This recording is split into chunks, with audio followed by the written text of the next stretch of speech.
It might not have taken them too long to release, but the next Sony flagship has arrived. What does the update bring to the Xperia table? Well, let's find out, because it's Josh Vergara from Android 30. What's going on, everybody? And this is the Sony Xperia Z2. From a first glance, you might not realize right away that you're holding the new version of Sony's Xperia flagship. Much of what you remember from the original Xperia Z1 returns here. You still get the aluminum frame all around that pretty much puts together the two panels of tempered glass that comprise the front and back. However, there is a bit of a lip to the frame that sticks out just a little bit, which is quite the opposite of the smoother, rounded edges of the Xperia Z1. It's not uncomfortable, but it is definitely noticeable. And as far as the profile goes, it's just about the same size as the original Xperia Z1, just a smidgen taller and just a smidgen narrower. So if you were alright with the original Omni-Balance design, this will feel completely familiar. When you look closely at the front, you'll notice little slits at the top and bottom. These are the front-facing speakers that are a welcome change, but we'll get to the quality of them in a little bit. The back of the phone is a familiar slab of glass that has the Sony logo, the Xperia logo, and the G-Lens optics. Flaps for the micro SD and SIM slots, as well as the micro USB charging port, are on the sides. The one on the left for the SIM tray and charging port is a little peculiar though, as it isn't made of two different flaps but instead one large one, exposing a little more of the phone's innards than I might like. But those flaps do mean water and dust proofing, so I guess I can't complain that much. Luckily, this is helped by the inclusion, at least in this version of the phone, of a charging dock that takes advantage of the side pins that, since the Xperia Z, I always thought were not being properly utilized. And unfortunately, while the phone basically isn't bigger than it was before, the handling is still just outside comfortable for one-handed usage. Some hand gymnastics will be required for tasks like typing, and definitely for reaching elements at the top of the screen. If you were hoping to find drastic changes when it comes to the design of the Xperia Z2, well, you're basically just not getting it here. But this is Sony style through and through, and if you like what Sony brings to the smartphone table, then you will find that Sony has kept its own unique identity in the update to their flagship phone. What is impressive about the Xperia Z2 is that they were able to increase the size of the screen without increasing the size of the phone, but there is a reason for that. In the original Xperia Z1, many users were unhappy about the larger than average bezel sizes. So in a pretty brilliant move, Sony got a larger 5.2-inch 1080p display into the new iteration by shrinking some of that extra space. They didn't stop there, however, as the display has added live color LED technology alongside the Triluminos and X-Reality engine. Basically, that means adding extra colors to the IPS matrix, resulting in a display with an even wider color gamut. What might have been slightly washed out before is now incredibly vivid, and the most striking change for any Xperia follower is the much better viewing angles. Sony seems to have gotten it right this time around, creating a display that makes media a blast, but is also now an even better performer in all other respects. It should come as no surprise that this flagship update comes with the best processing package available. The Snapdragon 801 clocked in at 2.3 GHz with the Adreno 330 and 3 GB of RAM. I've had no issues with the general usage of this phone, being able to play intensive games like Anomaly 2 and easily going through various tasks like checking and posting to Facebook and then playing YouTube videos to even downloading and listening some podcasts all in the same run. I will admit that I did find some stutter in the UI here and there and the occasional pause when entering the recent app screen, but they don't break the flow and are probably more to do with the UI than the processing package. The other bits and pieces found in the Xperia Z2 continue to add to the general experience, especially considering all of them are well protected from the elements due to the IP58 certification. The microSD card slot is now becoming a trope of flagship devices, finally, but Sony has always added them into theirs, and the Z2 is no exception. All of the available connections are available here in the Xperia Z2, including NFC, as is denoted by the little mark right here, and even the ability to connect a DualShock 3 controller to the phone using a USB OTG cable, which unfortunately was not included in this package. The front-facing speakers are always an exciting prospect, but prove to be only decent at best with the Xperia Z2. Sound isn't very rich at all, and it doesn't get all that loud. Perhaps only loud enough for personal enjoyment, but definitely not loud enough for anyone else to enjoy. Call quality was of little trouble when I used this phone on the T-Mobile network, with really no complaints on either end. And in talking about the battery, you get a sizable 3200 mAh unit in here, and it does a good job of powering the phone for a good while. However, I do have to give credit to this phone's wonderful standby time and power saving features. Here's a look at a typical day of using the Xperia Z2, going from 100% to 75%, which was around 2.5 hours, with half of that time being with the screen on time. Now, if I were to continue using the phone in that level of usage, which almost never occurs, the phone will probably tucker out as it did around the 11 or 12 hour mark.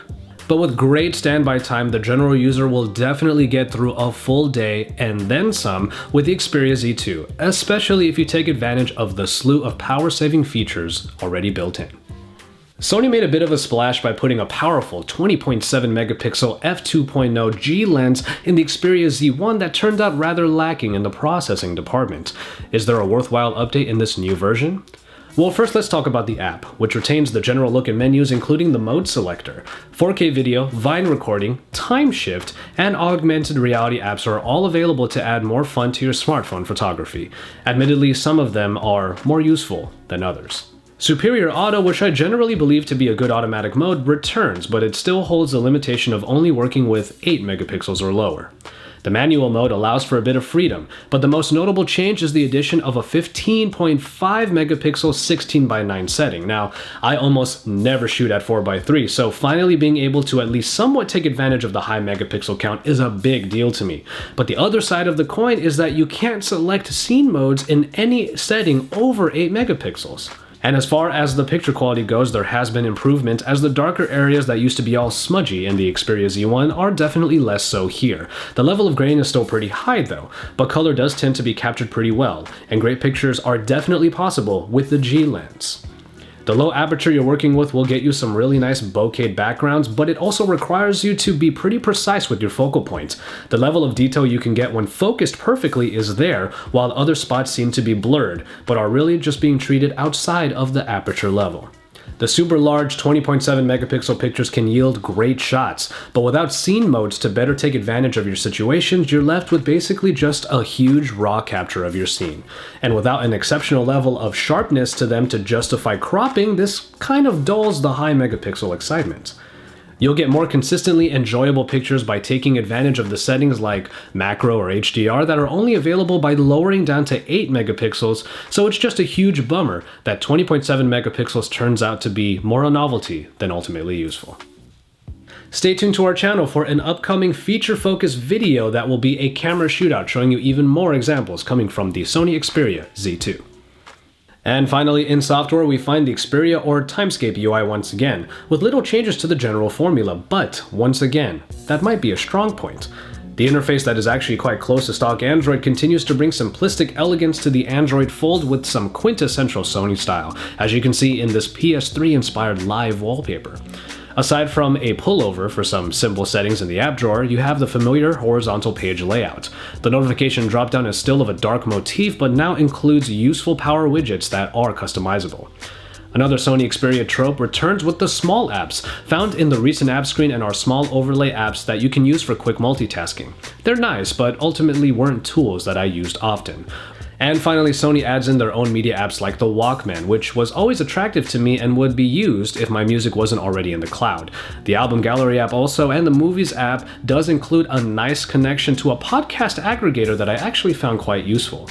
Now, all of these apps connect to Sony's own unlimited media shop where you can buy movies and music.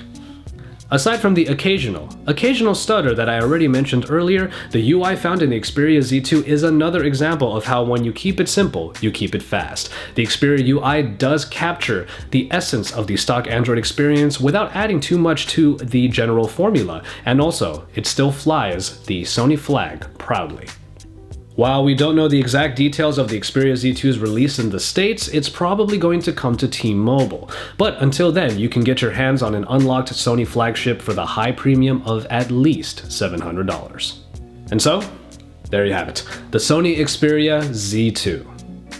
Is this a big leap from the original Z1? Plainly put, it is not. The better screen, updated software, and only somewhat enhanced camera experience, however, do seem to fit with this 6-month window between releases that Sony apparently wants to show us that if it isn't broke, you don't really have to fix it. If you really loved the Xperia Z1 and are in line for an upgrade, you'll probably like this update to the phone that you enjoy. New users can come straight to the Z2 if they want to remain on the bleeding edge, or they can look to the Z1 for a slightly cheaper but also slightly lesser experience comparatively. In the end, Sony continues to move forward and get it right with their Xperia flagships, and it looks like they're perfectly happy doing so, little by little. So as always, thank you guys very much for watching, and I hope you enjoyed this review of the Sony Xperia Z2. Is it a big update from the Xperia Z1? No, not by a long shot. But is it still a good phone? Absolutely. So stay tuned for the rest of my Z2 coverage, including the camera shootout, in which you'll be able to see for yourself even more examples of the camera quality. And after that, make sure you keep it tuned to Android Authority, also checking out the videos from my colleagues in Android, Joe Jace and Kevin the Tech Ninja. Stick around and drop us some likes on our videos because we love to see those thumbs up, and subscribe if you haven't already. And once you're done with all of that, make sure you head on over to AndroidAuthority.com for even more in-depth coverage, because we are your source for all things Android.